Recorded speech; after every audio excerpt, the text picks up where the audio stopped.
Hey Tim, great to be back. Third Yeah, episode, a great one. Too. yeah. It's the beginning of the Social Ad School. This is our third episode. We're kind of learning as we go, working with Ecamm, putting this thing together. We're collaborating for the first time. I'm more of a video production guy. Tom, you're more the wordsmith, the copywriter, the ad guy. So I think we're a good team. We're collaborating on this project.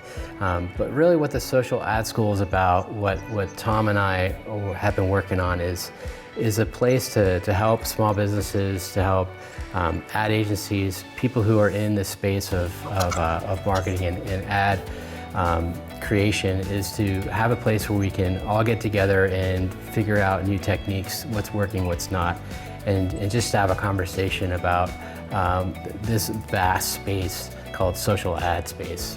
There's so much here, and I'm very new to ad creation. The stuff that I'm learning in this is I'm right with everybody else.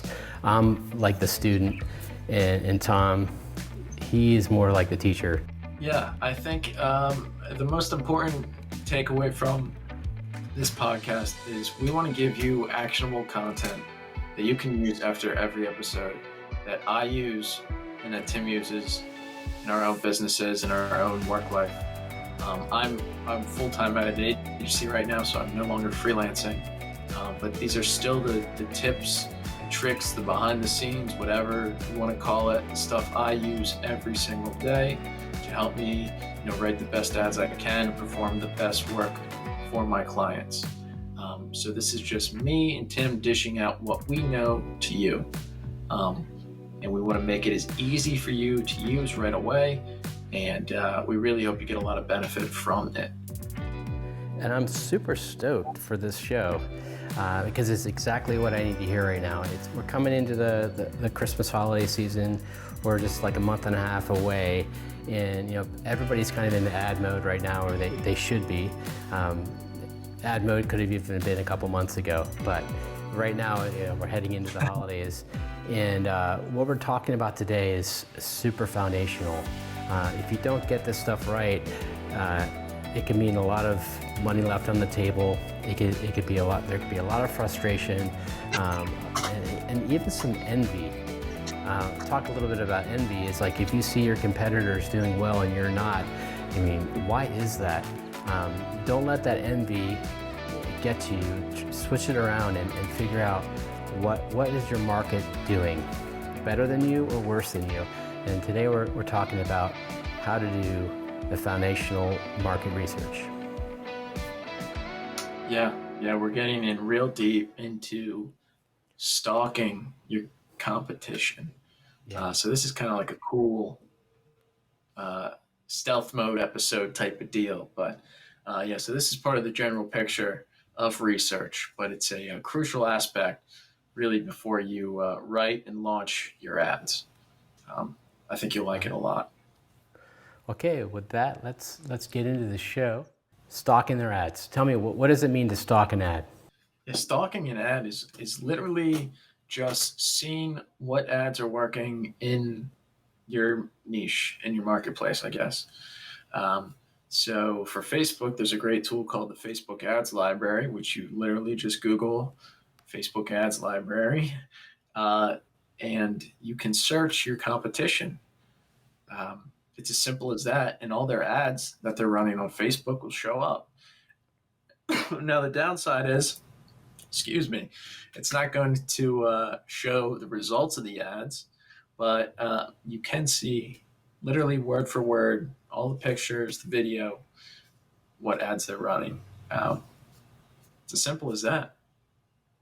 All right, cool. So we have some different ads queued up here, and we kind of broke it down into different categories. We've got the good, the bad, and the ugly, right? So with that, let's go into the good. They like Savage, why you got a 12-car garage and you only got 15 cars? Cause we all just wanna be big rock stars and living hilltop houses, driving 15 cars. Dude, he's good with the moves, man. That guy gets it. I figured I'd spice it up with some memes, man. You can't go wrong with a good meme. No, you can't. I appreciate them. I think people appreciate them. All right, so let's get into our first. Yeah, so this is the Facebook ads library. So when you Google it, click on the link. This is where you're going to go to. You're going to hit the all ads drop down menu. Whatever that drop, and you hit all ads. And then just type in the brand, literally. And you're going to see all their ads. What do you want to? Let's type in a brand for kicks and giggles. Cool. What do you think? The first brand we're going to is Boom by Cindy Joseph. If you just want to type that in, and then we can actually go to the good ad. There it is. Cool. All right, cool. Cool. So this is one of the leading e-commerce brands for skincare for women 50 plus. They do really well. Incredible work. They have so much going for their products. Incredible copy, just great offers, a great funnel, and you can stock the whole funnel here. They also run ads elsewhere on YouTube and all different kinds of stuff.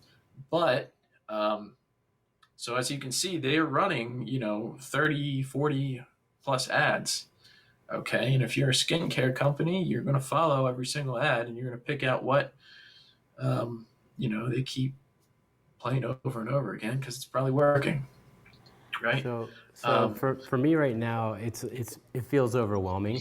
What would you recommend? Where do you start when you type in the name of the brand, and then what's the first thing you're kind of looking for just to start to kick things off?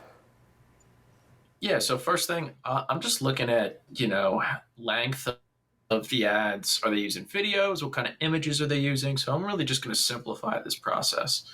I'm going to click on a few ads. Are they running them to the sales page? Are they running them just straight to an advertorial?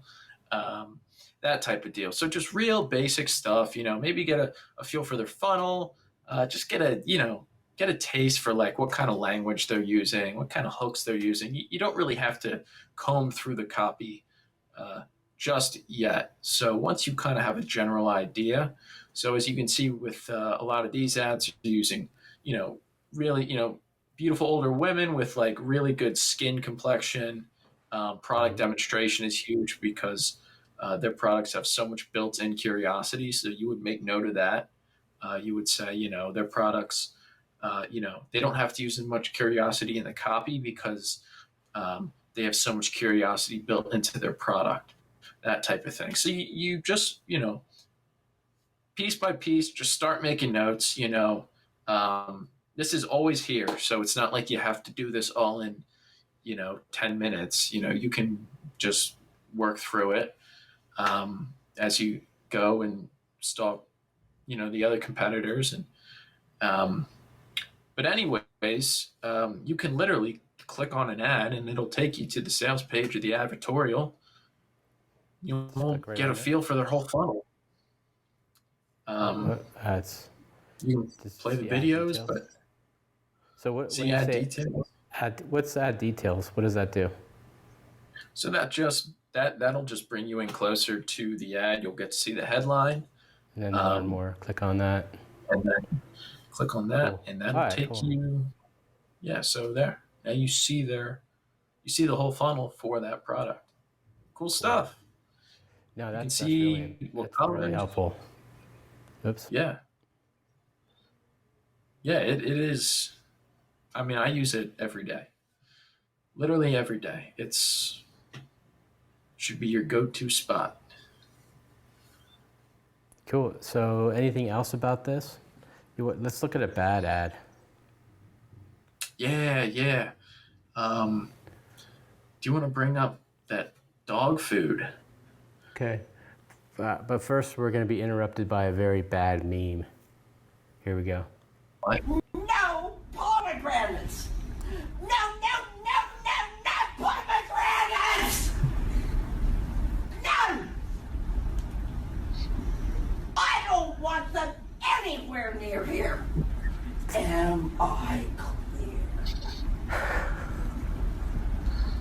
say the rule again. No pomegranates! Say it. No pomegranates. Oh man, crazy. For the record, I didn't see that before this. Pretty harsh, pretty bad form there. So Yeah, when you're looking for a bad ad, let me pull one up here. We have a link here.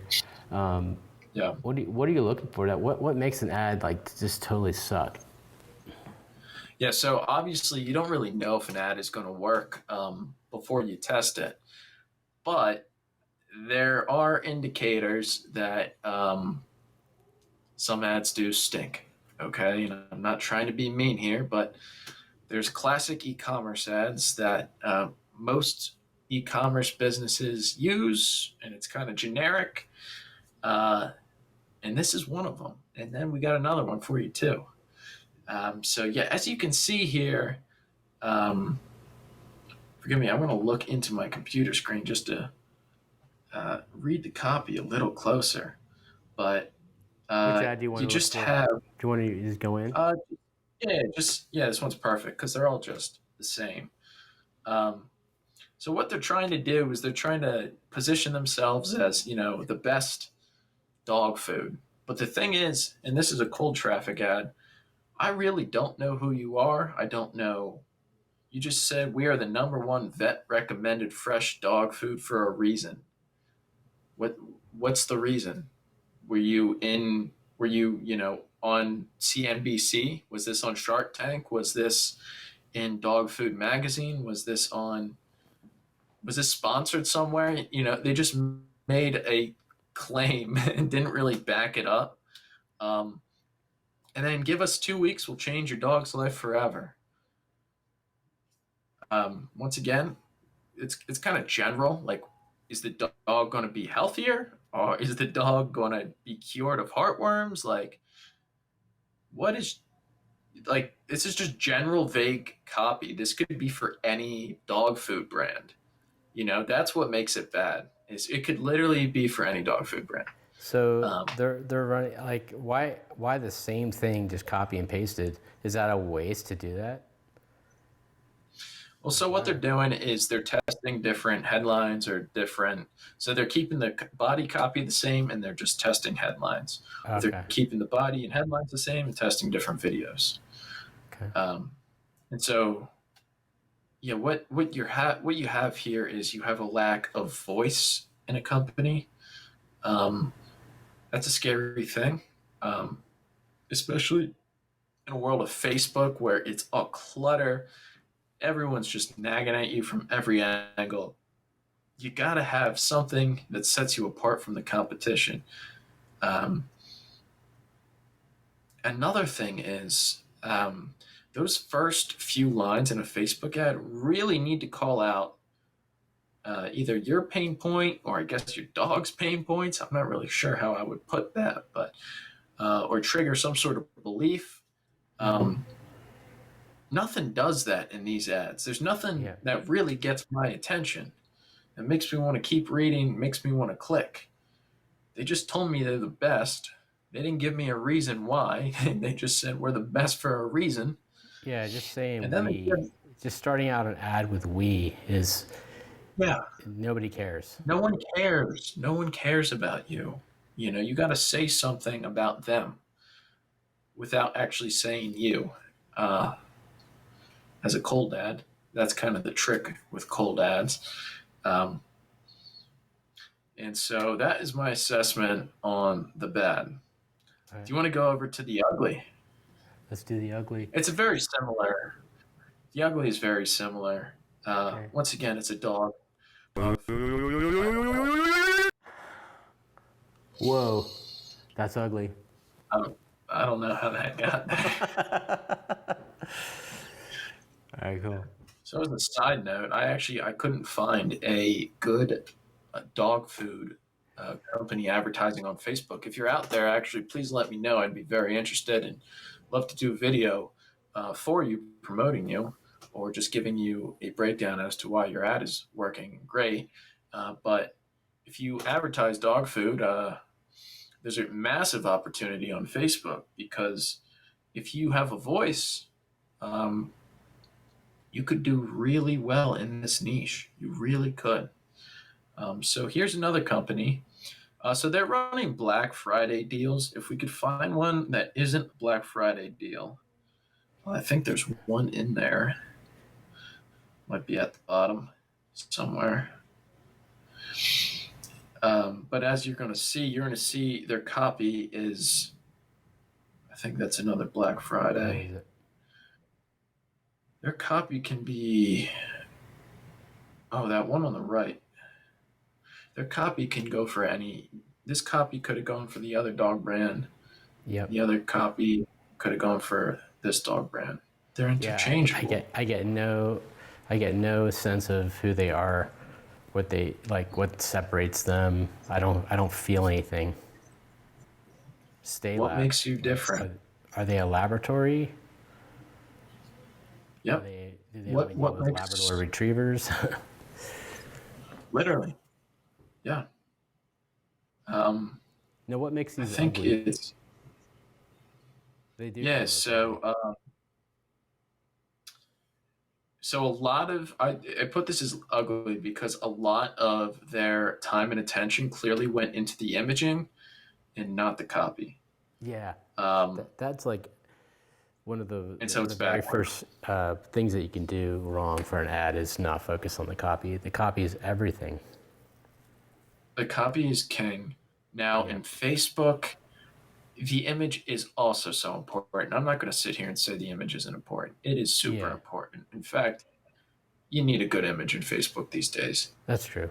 But if you don't have good copy, there's a good chance no one wants to click at all. Yep. So they had everything reversed here, right? They went for the image and they didn't go for the copy, and that's why they get ugly. If your copy could just go for any dog food brand, that's not a good sign. You need to show something that makes you different, and you need to talk to your prospect directly. What does your dog food do? Does it stop arthritis in, certain breeds? Does it cure dog breath? Does it make their pelt shinier? Does it help their mood? Does it give them more energy? What does it do? Yeah, because everybody loves pretty much. I mean, there's cat lovers and dog lovers and all kinds of different animal lover niches, but for the most part, I mean, dogs are just generally loved. So there's just a wealth of emotional attachment that you can put into an ad that can just get people's hearts to kind of flutter a little bit. Say, oh, that dog is so, it's reaching out to me. Maybe it's expression. Maybe, the image right here is all product related, which if you don't know the company, if you've never used the product before, an image of the product is meaningless unless there's something attached to it. So exactly. Yeah. And you said something great in there too. You said there's a emotional attachment with all dogs, and people treat their dogs like they're kids. You wouldn't write to a parent, with some generic language. You would be sincere and be empathetic and be, you've probably been up all night, with a crying baby. Somehow you would appeal to that. You wouldn't just write some generic copy. People care a lot. They care very deeply about their dogs. How does your company help their dog feel better? Yeah. Live a better life or something. And be emotional. Get emotional with it. Yep. Make them, this doesn't do anything for me. This is this is kind of lighthearted. I would, if I was in charge of producing videos or, working in the marketing aspect of a dog food company, I would want to connect with my clients' reason for loving their dog. Like really get into that area.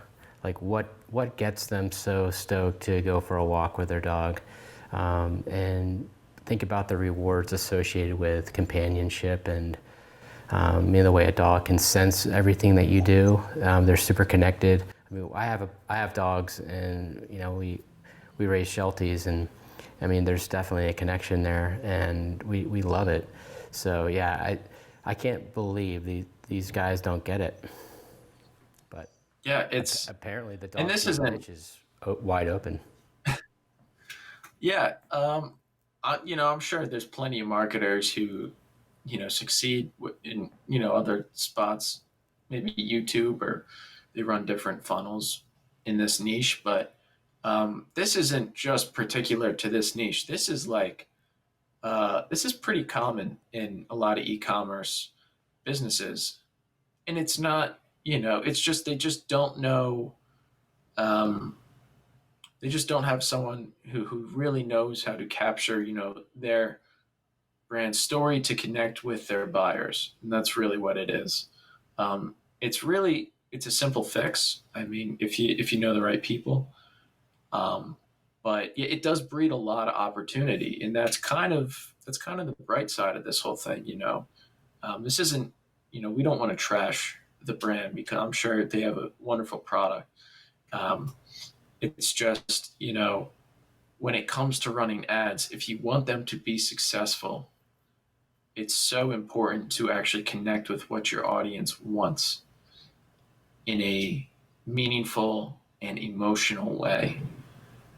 Because especially something like dogs, it's like, you know, that's like a human life to these people. Yeah. Yeah, this is no joke to them. Yep. So some cute ad, is that what they want? Some cute ad? Mm-mm. No, what they want is a better life for their dogs. Yep. And really for And themselves, because a dog is. yeah, Yeah, I mean, it's for the dog, but I think there's like with everything with marketing and selling products is, the person clicking on it does have a somewhat self-serving aspect to oh why yeah, they want that product because it ultimately is going to help their lives. If their dog is happy, they're totally. happy. If their dog lives longer and they don't have to deal with medical issues for the last couple years of their life where they're spending all this money and it's traumatizing, the better. Yeah, yeah, it's as simple as that. That's well said. Cool. So let's go on to the next slide here. Cool. Yes, So what's this? awesome. This is calling your competitor's customer service. Um, I didn't originally do this because I thought it was extra work, but now I do it because it's actually pretty cool. Um, so literally, if your competitor has their customer service phone on their website, give it a call, chat with a rep. Um, do they have robots answering phones or do they have real people? And you got to literally take out a pen and paper and start making a list of, how their service is. Um, what you do is you pretty much start a fake conversation, really. What you're doing is you're just asking you're almost interviewing customer service. So what I like to do is, I like to find out first, are you guys 24 hours or not? And if they aren't, and we are, that's something I'm going to put in my copy. Um, and then I'll act like I have the product if it's an info product or something. Can you help me out? I think I'm doing something wrong. I've been trying this for, a couple of weeks now and it's not working. And, then they'll start going into it, maybe potential problems other people have. And, maybe those are strong points in your um, product or vice versa. Um, or you could be like, hey, I saw X, Y, and Z company was coming out with a similar product. And I was thinking about going with them instead. What makes you guys better? And sometimes people won't give you the full sales pitch, but sometimes those guys, yeah, they they put out a lot of good content, but here's why we're better: X, Y, and Z. I've literally had that happen. It was like someone was writing the copy for me. It was actually pretty wild. I wasn't recording the phone call. I don't know if that's illegal to record a phone call without telling anyone, but I couldn't write it down fast enough. Um, and then, just like the basic stuff, like what's your refund policy? Um, how long does shipping usually take? What box or packaging can I expect it to come in? You just want to gather little nuggets of information that, you might be able to show off in your copy if the competitor doesn't have. So this doesn't have to be a long 2 day. This could be a half hour, 45 minutes, an hour. It could be even shorter, 15, 20 minutes, just have a conversation. Is it good to talk to sales reps, or is there a key person in the company that's better to talk to than others? Because you don't want to waste your time possibly talking to someone who's a newbie at the company, or like how do you get to the right person? If you could talk to a sales rep, I mean, that's going to be your number one, because, say it's the sales rep's first day, hang up, call back another day, get someone better. But yeah, if you could talk to a sales rep, that's perfect. Or, if you can't get to a sales rep, ask what you can, find out what you can, be nice about it. Don't, I hear your product sucks and all this, don't do that crap. You're just having a conversation with someone, and you're just asking them nice, lighthearted questions. And they'll be super friendly about it. And you'll actually probably get their phone number if you want to ask further questions. So that's also a really cool thing. If something else pops up, hey, maybe are X, Y, and Z, are they doing this? Have they thought about this idea? Do they have this in their product? It's a really cool, like, kind of just simple tactic if you want to go that extra step. So are there any other questions that we should be focusing on when we're talking to the sales rep? I mean, those are like the basic. Pretty much what happens is you ask a question like, hey, I saw someone else is coming out with a new product that's similar to yours, and they'll be like, yeah, but theirs is this and ours is this. And then you go, oh yeah, well, could you tell me like more about that? And then you just start spiraling down. Really, you only need a few, like, you're really just investigating, you're not interrogating. Yeah. So don't come in with like, I got 20 questions I have to ask these people. Just go in, what makes you guys so great? I've been thinking about buying for a couple weeks now. Yeah. And I'm ready to pull the trigger, but I just saw, these guys across the street are coming out with something cool too. And they're like, just keep asking questions. Or you could just say, my dog has this going on. Will your product be able to help that? Yeah. Yeah. Yeah. Yeah. And then it's a conversation from there. So, and just make notes. Don't act like you can keep it all in your head, because you can't. So, that's a simple tactic. That doesn't have to be overly complicated. Yeah, and no need to get all hyped up about it. It's not like reconnaissance. It's not dangerous. It's just calling the company and just talking to a sales rep and just getting into the product, figuring it out, kind of picking it apart, seeing where it has its strengths. Because you definitely want to know what your competition's doing super well, and how you're. Yeah. I guess that's going to go into the next one we're going to talk about, or a couple in the series. But just that comparison. This is really helping you kind of get a picture of what's out there and how you can position your ad accordingly. Yeah, and keep in mind, if you start, I don't know if you're running a new offer, you've been in the market for a while, but your competition's doing the exact same thing to you. They're stalking your Facebook ads. They're calling your customer service. So don't feel like you're doing something wrong or evil. You know what I mean? Like, they're doing it too. That's why they're in, the guys in first place, So really don't hold back on this stuff. Yeah, sometimes I get the feeling somebody's calling me up to pick my brain, and they're one of my competitors. Yeah. And I'm just like, oh, cool. It's probably one of my competitors, so I'm just going to be myself. I'm not going to be all jerky to them. I just tell it like it is. Because, Totally. that's the way business is. We're all trying to figure it out. It's kind of a gentleman's world, gentlewoman's world too.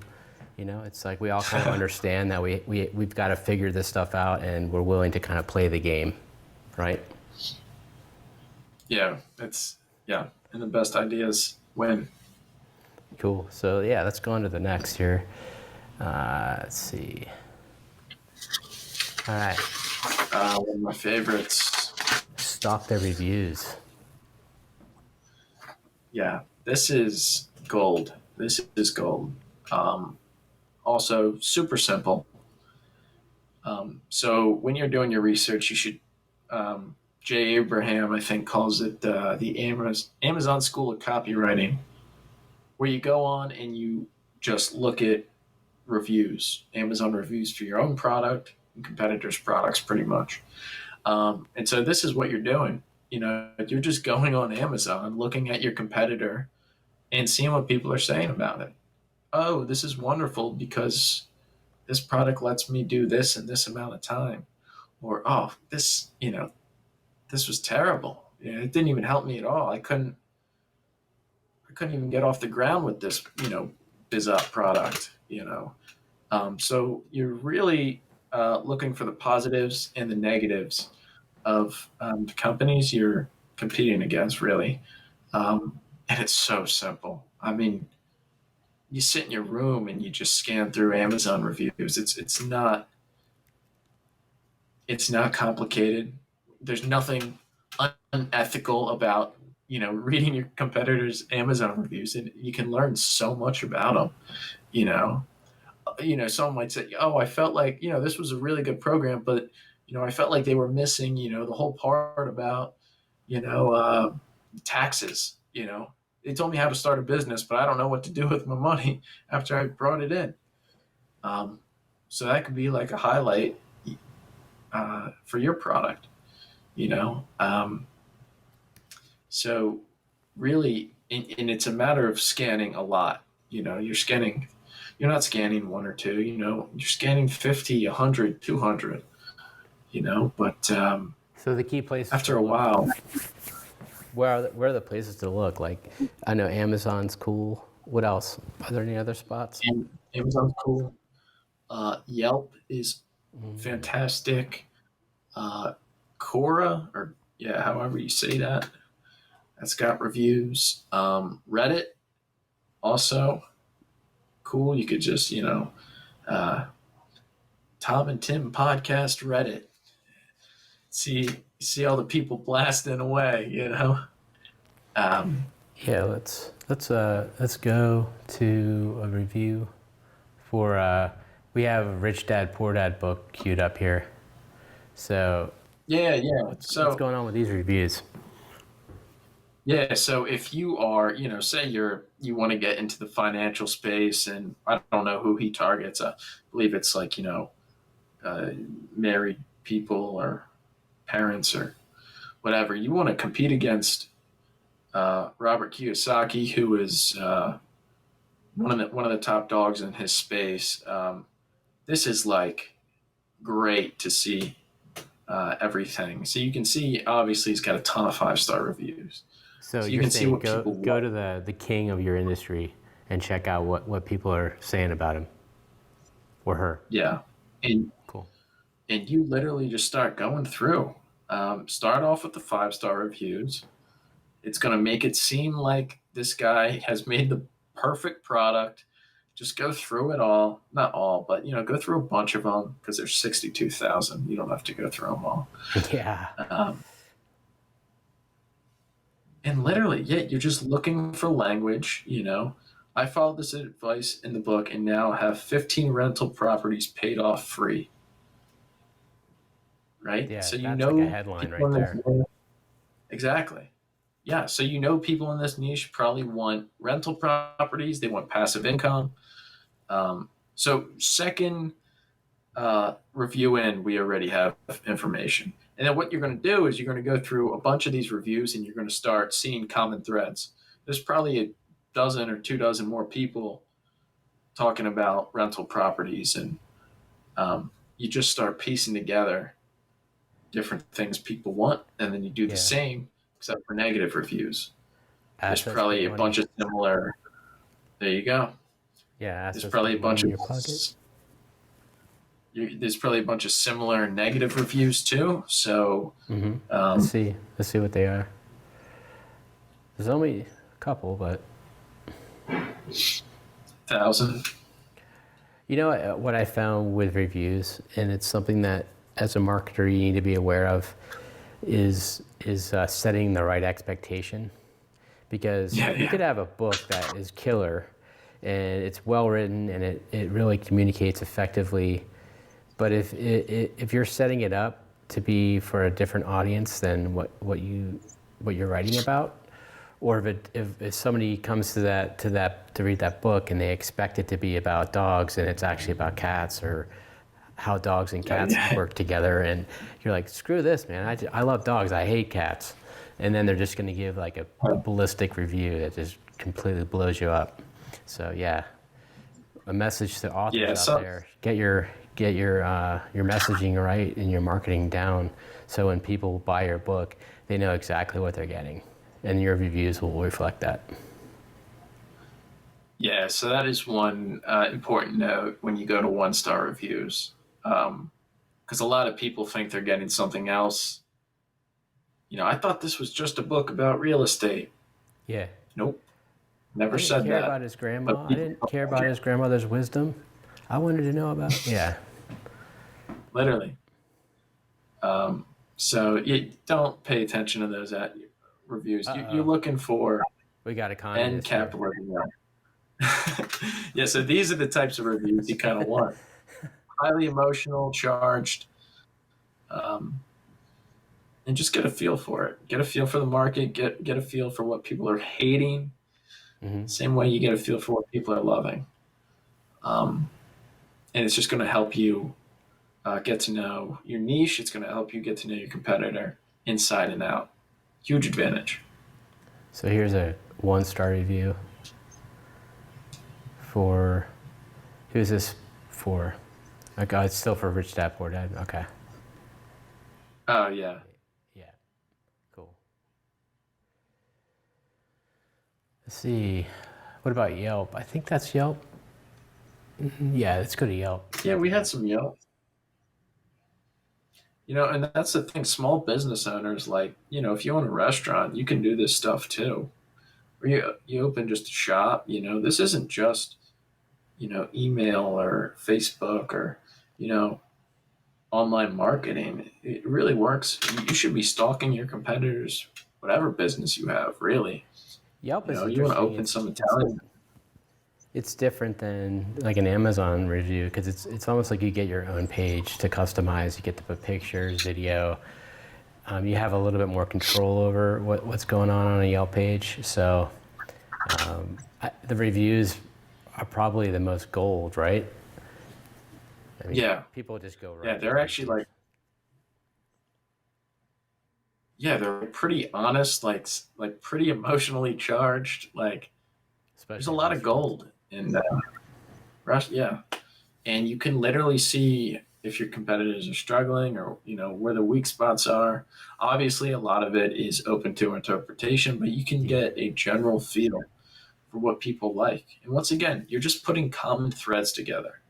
You're going to see, the lighting, the atmosphere was great. It was positive. The service was great. The steaks were just cooked right. And so these are all things you have to have if you want your business to succeed.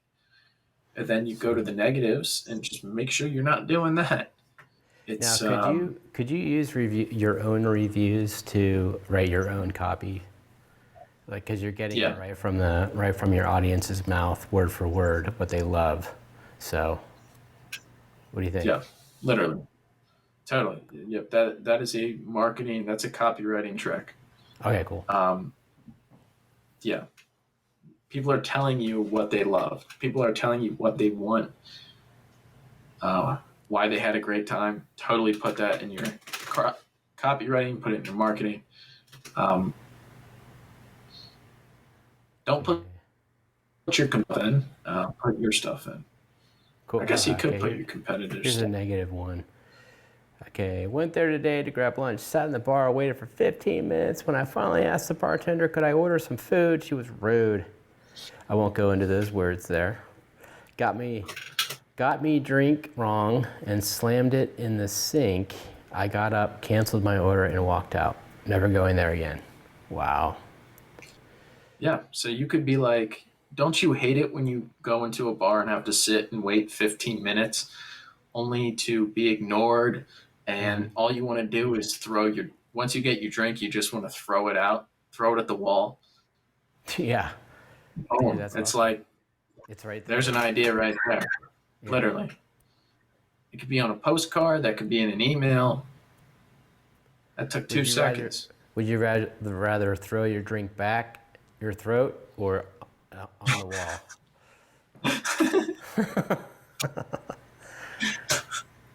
What's this one? On a normal. But as you can see, like, yeah, go ahead. you can just get ideas. Like, even if you don't need, even if,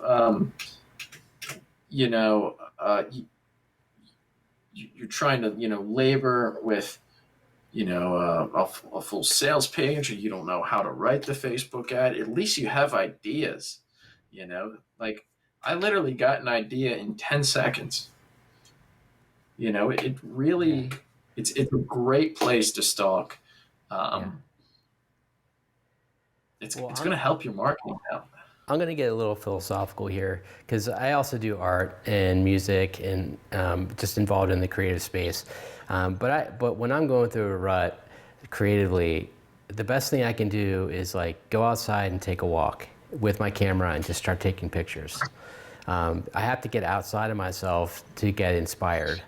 If I'm just sitting alone in a room working on stuff, my creative tank gets depleted.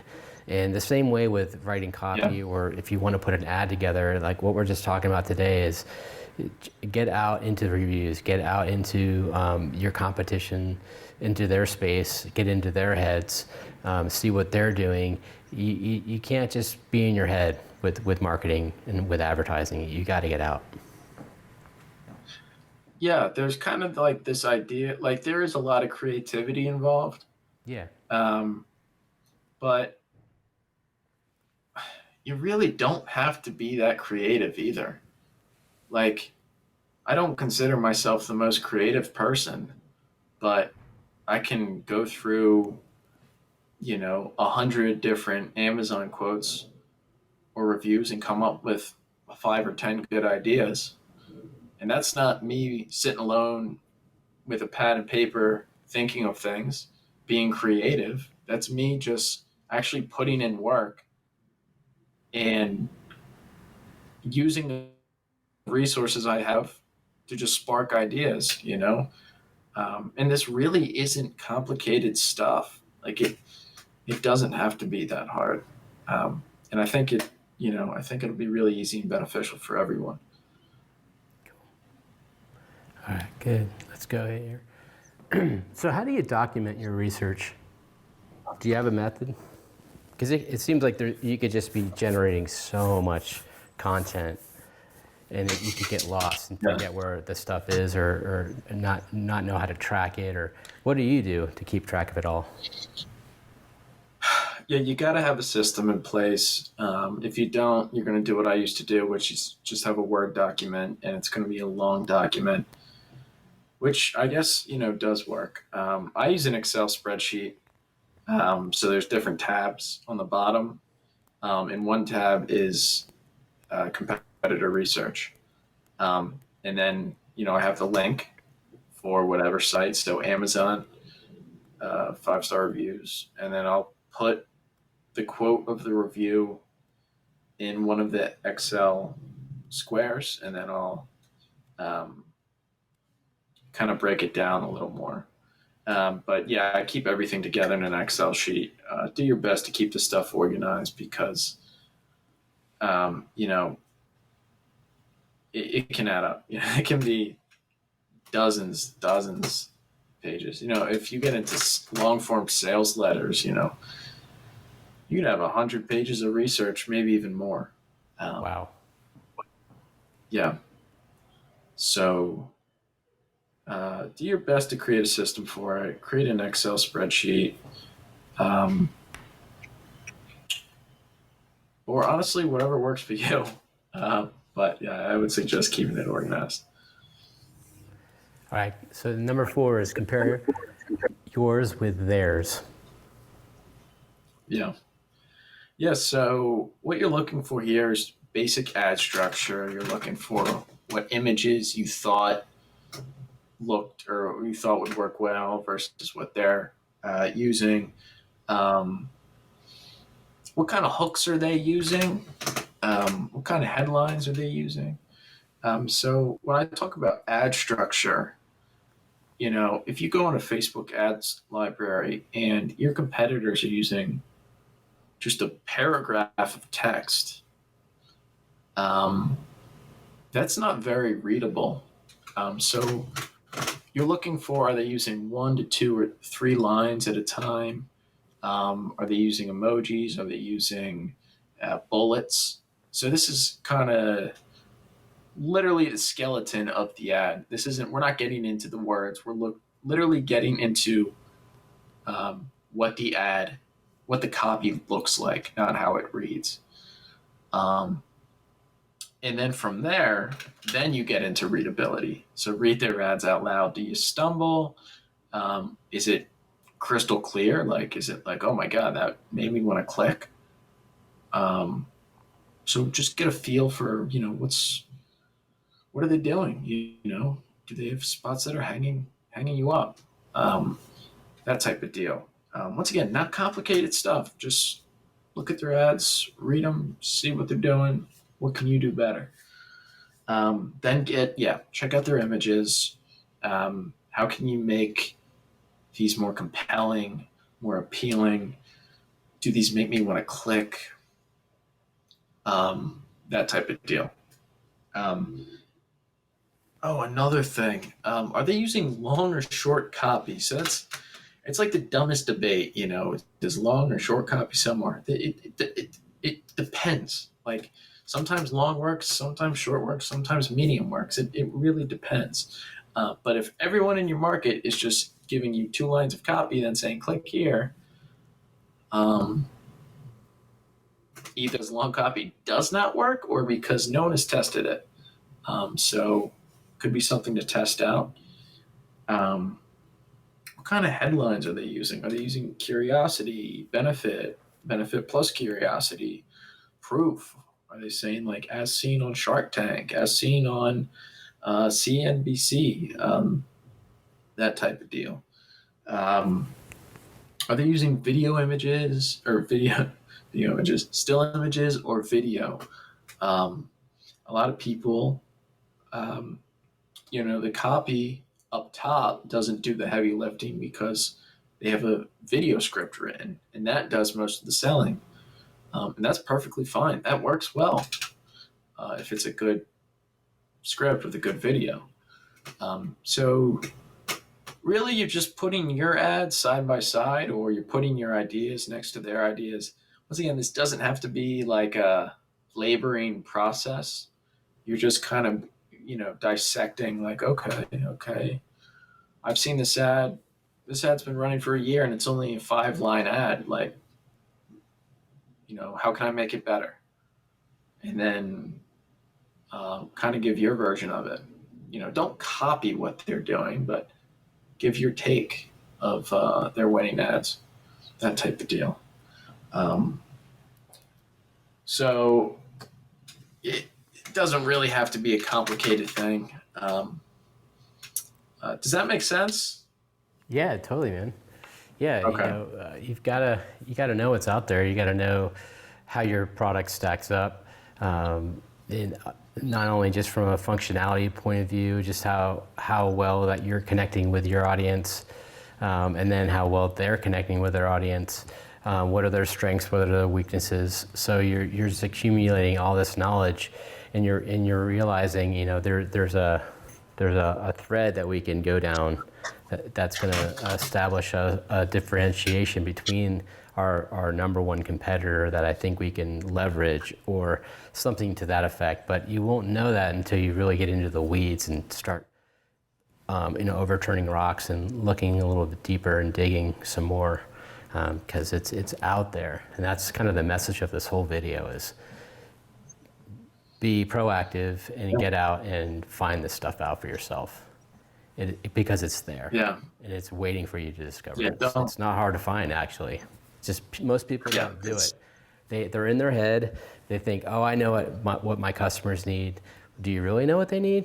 Have you checked out your personal reviews lately, or your competitors' reviews? Have you looked at their ads? What's working, what's not? I mean, there's so many different things. If you're not engaged, if you're not out there really making the most of it, you're going to be missing, and you're going to be leaving a lot of money on the table. Yeah, and I work with clients at the agency, and when I get on these calls with them, we'll talk, and I'll ask them, what are your competitors doing? And sometimes, people have said, like, oh, we don't really have that much competition, or, they do something else, and I'm just like, that's a red flag immediately. Like that, I'm like, oh, well, guess I got to dive really deep now, because they're not even aware of what their competition's doing, because you have to know what's going on in your market. And it could be a small market, like a small town market, or a big national market. It could be a statewide market. It's all, it pretty much scales from small to large, everything we're talking about. Yeah, don't underestimate other companies. Don't just think because your product is better, or because you're funnier, you're better looking, that people want, your product more. It's not true. You got to get out there and see what's working. Yep. Speak their language, understand their problems, and put those headlines, word your headline to be exactly the lines that they're speaking from their heart. And you can find those in reviews. You can find them in all kinds of places where people they're crying out, help me, Yeah, literally. Yep. All right, cool. So I think we're almost to the last one. Number 5. Okay, there we go. Hey, this one is also free.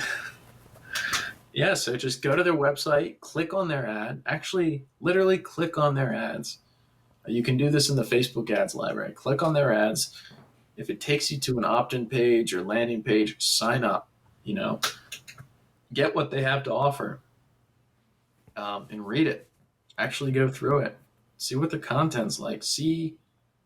Look at their content and be like, okay, this is how they marketed it. This is how they sold it. Here's what I can do better. Here's what I think they should have done. Once again, not like a complicated step. Doesn't have to take you that long either. Maybe if they have a free ebook and it's going to take you, you don't have to read the whole ebook, if you're just writing a couple Facebook ads. But just get a feel for, read a couple chapters and get a feel. Okay, I see how they sold this. Okay, they made this claim. I got a question. What happens if you're in a small market and if you're afraid, because if you give them your email, they'll know that they're being stalked, right? What do you think? Tim Daniel is coming for you. No, create a fake email. But it's you'll just do a fake Gmail. Yeah. I have an email address literally for signing up to other marketers' stuff, just so I can see what other marketers are selling, see what they're saying, because I like to stay in touch with my industry. Mm-hmm. So create one of those and sign up make it your competition email or something. Takes 2 minutes to create a Google or a Gmail. and then go haywire. Sign up for everything. See what their welcome emails like. Are they friendly? Do they have a voice? Are they like, hey man, I'm so happy you signed up? Or are they just like, thank you for signing up? Mm-hmm. You know, what's their voice like? Get a feel for Yeah, them. that's true. Like, is it a warm voice? Is it a nerdy voice? Could it be a accusatory voice, or they're just slamming the competition right off the bat? I mean, yeah, it's really the personality of the company shines through when you sign up for their free stuff, and you also get to see if something's broken. A lot of times the email marketing, you didn't get the email or it went to spam, and you're like, okay, there's an area that we can, have our system be way more efficient and effective if we can, work out some of the bugs that we're finding out in our competition's free stuff. We can fix that. Yeah. You can even find out things like, say you click on all your competitors' Facebook ads, and they all make you sign up for something, right? And maybe in your Facebook ad, you say, if you want my new free thing, click here, no sign up required. I'll just give it to you, right? So something like that could set you apart, and you could only figure that out because you went through your competition. People are sick of signing up for crap, right? And here you are, dude, I'm just giving it to you. I don't even want your email. If you read it and you like it, sign up for my email. Cool. We'll be friends. If you like me, I'll like you. So like little things like that, you can throw into your marketing, but you can only figure out from stalking your competition. In a good way, in a fun way. In a good way. Yeah, Yes. have fun doing it. This video is incredible. As a small business, this is opening up my mind to a whole new avenue of being able to write better copy, being able to have better images on my ads, being able to get to the heart of the issue and not wasting money. Because really, ultimately, most businesses, pretty much unless they have a deep bottomless cash pit that they can just keep drawing from. It's good to save your money with ads. You don't want to be blowing your money if you don't have to. And doing this market research can not only make you more money, but save you more money. That gets me stoked. Totally. Yeah. This is the foundation, or a part. Stalking your competition is a part of the research, which is the foundation for all good ads. So definitely go through this process. Like Tim said, it's fun to stalk your competition. It doesn't have to be like an angry, stodgy thing. I mean, it's fun to see what other people are running. It's cool. Yeah, it's just part of learning more about yourself, more about other people, what makes people tick, what makes them not tick. Yeah, it's like get fascinated, get curious, have an open mind. Like you said at the very beginning, let go of your ego, because everybody thinks their business is the best and their product is killer and everybody else sucks. But just have an open mind and be willing to say, you know what, our ads kind of suck. Our product really is weak in this area. After doing this research, I never knew this was the case. So yeah, I think it can actually help you in the long run for sure. Yeah, totally. So let's wrap it up. So what are the key takeaways here? Yeah, so key takeaways is don't skip this process, right? Stalk your competition. All right. Go to the Facebook ads library. Just Google search Facebook ads library and you'll get the link. Go to their Amazon reviews, go to their Yelp reviews, look them up on Reddit, look them up on Quora, see what people are talking. Find the exact language people are screaming at them about or loving them for. What was number 3? Number 2 was call their customer service. Call their customer service. Obviously, then stalk the reviews. You can do this in any order, too, by the way. Compare your ideas with their ads or compare your ads with their ads side by side, literally, and then sign up for all their free stuff. Okay? Simple stuff. It's all free. It's going to help you out a ton. I really can't say it enough. Well, awesome. All right, so yeah, I think there's a ton of different ways that we can dial even further into these subjects. We really just touched the surface of all these key points. We can go deeper, but for now, I think that's like a great, like as you're saying, a foundation for any kind of ad creation or marketing is to do this type of grunt work. And with that, all right, I'll see you later, Tom, and I can't wait for the next episode, man. This has been fun. Again, it's our third one, and we're just getting started. So if you are stoked on the content that we're giving out, if you are a small business yourself, or you work for an ad agency and you're looking to up your ad and your copywriting game, hopefully this is a place for you. And don't forget to sub. We would appreciate so much if we only, maybe at this point we have 10 subs. I don't even know, because this video hasn't even been posted yet. We haven't even posted one single video yet. But you might be on the ground floor for a tremendous opportunity here to learn and grow with us as we get more information. We'll share it with you guys as we work in our businesses. You know, Tom's a big time copywriter. I'm more on the video production end of things, but hopefully our information is something that's valuable for you guys. Hit a like, subscribe, it'd be amazing. All right, with that, I'll see you guys later. Cool. Peace.